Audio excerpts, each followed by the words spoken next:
Est-ce que vous savez ce que deviennent les bouteilles plastiques que vous triez pour le recyclage? Non, pas du tout. Je crois qu'elles sont transformées en bouteilles plastiques, non? Aucune idée.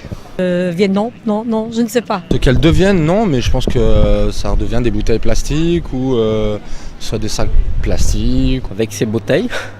Je sais pas. Vous vous demandez, vous aussi, ce que deviennent les bouteilles plastiques? Suivez-moi, je mène l'enquête.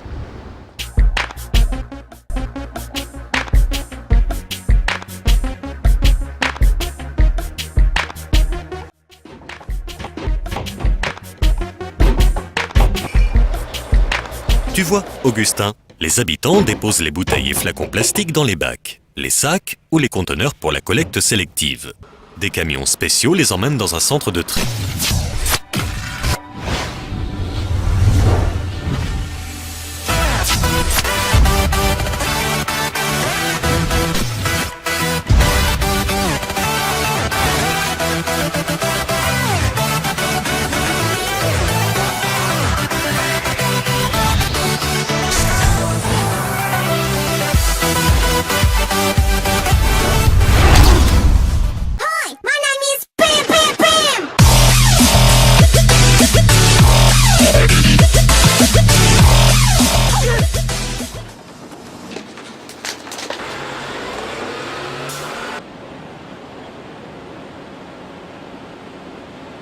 Les bouteilles et flacons plastiques se recyclent si nous les trions.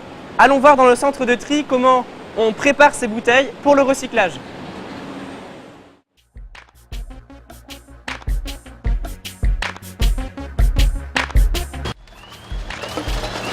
Les camions déversent les emballages et ils sont chargés sur un tapis roulant.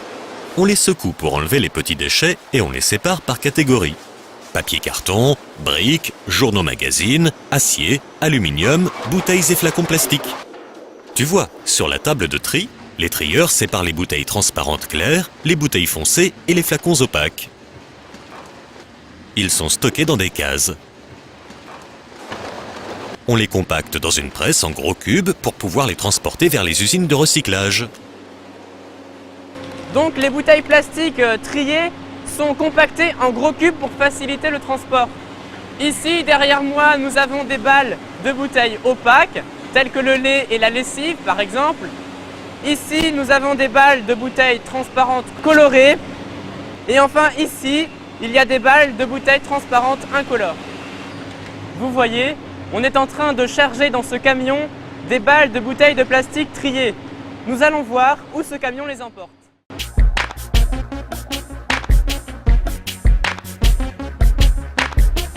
Ici, nous sommes à Verdun. Tu vois, les balles sont stockées devant l'usine.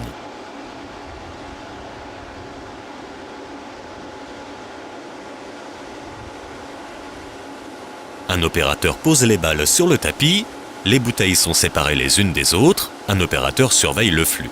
Regarde, c'est impressionnant. Les machines de tri automatique reconnaissent chaque bouteille et éjectent toutes les erreurs. Les bouteilles sont broyées en petits copeaux qu'on appelle des paillettes. Dans des grandes machines à laver, les paillettes sont frictionnées pour ôter la colle et toutes les saletés. Ici, les paillettes de bouteilles coulent et les paillettes de bouchons flottent.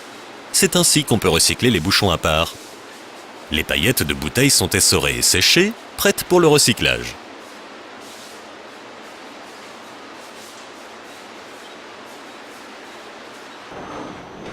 Les bouteilles sont devenues des paillettes de plastique propre.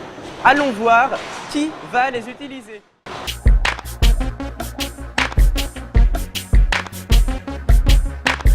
Maintenant, allons en Irlande.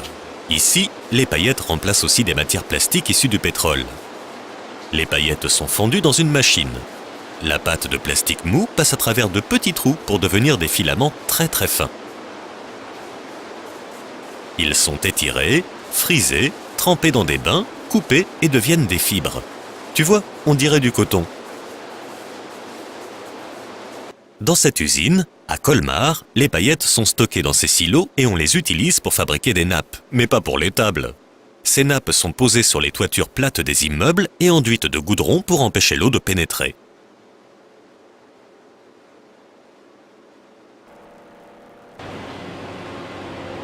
Ah oui, avec les paillettes, on fait des fibres. Mais avec ces fibres, qu'est-ce qu'on fait ?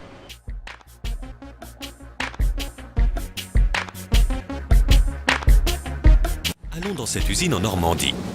Les fibres textiles sont utilisées pour rembourrer les couettes, les sacs de couchage, les polochons. Ils fabriquent aussi du tissu matelassé pour les vêtements et de la ouate d'isolation pour les toitures. Finalement, on utilise tous les jours des produits fabriqués à partir de plastique recyclé. Mais est-ce que vous savez qu'on peut fabriquer de nouvelles bouteilles à partir de plastique recyclé?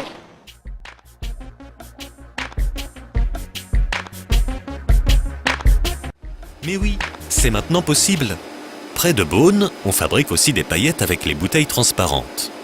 Ensuite, les bouteilles sont fondues comme des spaghettis et coupées en granulés. Selon un procédé de très haute technologie, on extrait des granulés tous les contaminants. Ces granulés très purs vont servir à faire des préformes. Donc, avec les paillettes, on fait des granulés pour faire des préformes.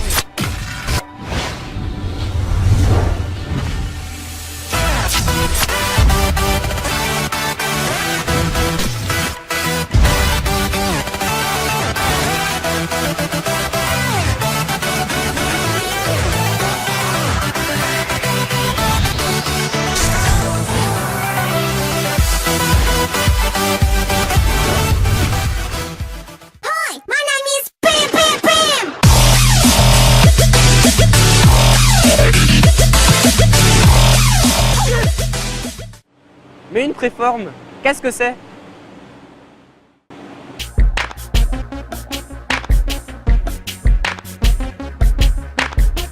Regarde, les granulés sont fondus. La pâte de plastique mou est pressée dans un moule avec de nombreuses cavités. Le moule s'ouvre et libère les préformes. Une préforme, c'est une sorte de tube ou d'éprouvette qui sert à fabriquer une bouteille. C'est vrai, sur la préforme, on voit déjà le goulot de la bouteille. Mais comment on forme le corps de la bouteille? Dans un four, la préforme est chauffée. Coincée dans le moule de la bouteille, une tige étire la matière et un jet d'air puissant la colle sur les parois. Le moule s'ouvre et la bouteille apparaît, prête à être remplie. C'est pour cela qu'on dit qu'on souffle une bouteille. Toute l'astuce est de concevoir des bouteilles en utilisant le moins de plastique possible, tout en créant des formes originales. C'est le résultat des efforts de prévention des industriels. Grâce à ces évolutions technologiques, les bouteilles ont perdu un tiers de leur poids en 20 ans.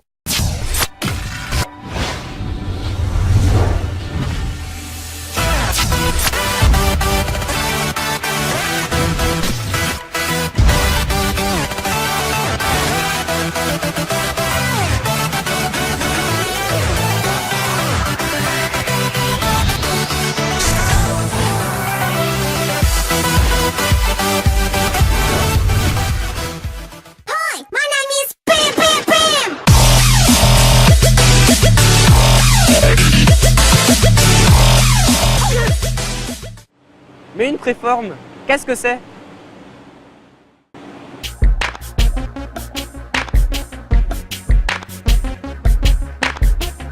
Donc on achète des bouteilles très légères qui peuvent même contenir du plastique recyclé. C'est une façon d'économiser du pétrole.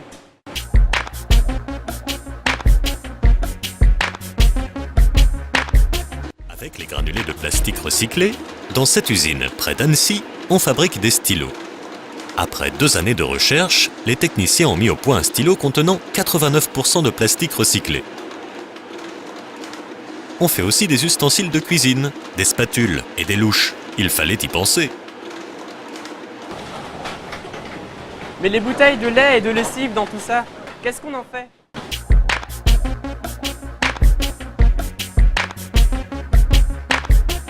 Allons près de Chalon-sur-Saône. Dans cette usine, on régénère les bouteilles opaques directement avec leurs bouchons. Les techniques sont semblables. Broyage, lavage, essorage, séchage, et hop, on fait des paillettes multicolores. Elles sont fondues, coupées en granulés tout gris qu'on entrepose dans des grands sacs.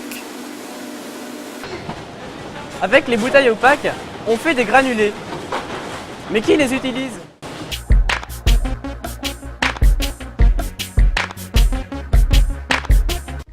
Ce sont les usines qui fabriquent des objets en matière plastique. Dans cette usine, près de Lyon, on fabrique des sièges auto pour les enfants. Les granulés servent à faire la coque en plastique rigide. Du silo, on achemine les granulés dans une machine pour être fondus.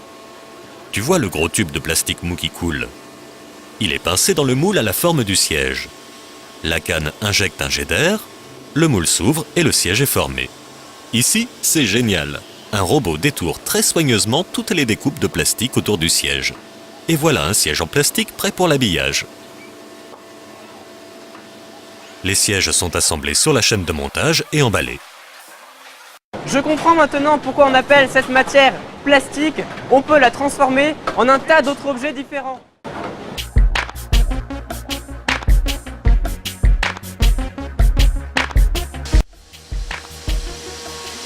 Tu as raison. Voici un autre exemple.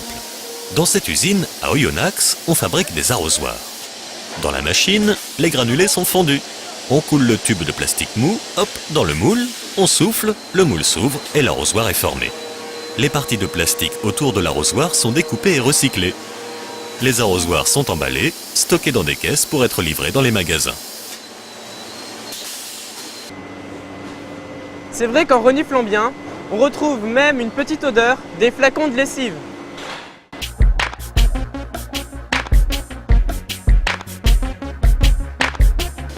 Et oui, on sait aussi fabriquer de nouveaux flacons. Dans cette usine, près de Dijon, on fabrique des emballages pour toutes les grandes marques. Les granulés recyclés sont mélangés à des matières plastiques neuves. Ils sont fondus, puis soufflés pour former un flacon constitué de plusieurs couches de plastique. La couche intérieure est grise, celle qui contient du plastique recyclé. Grâce au recyclage, on fabrique des produits en France et en Europe.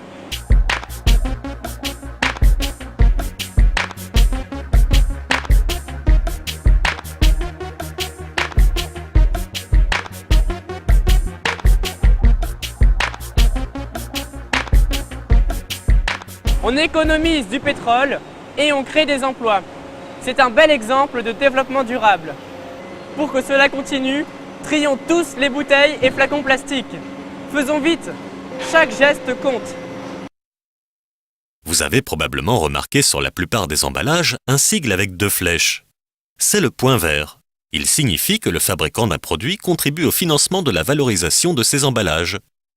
En France, Eco-Emballage et Adelph collectent cet argent auprès des entreprises.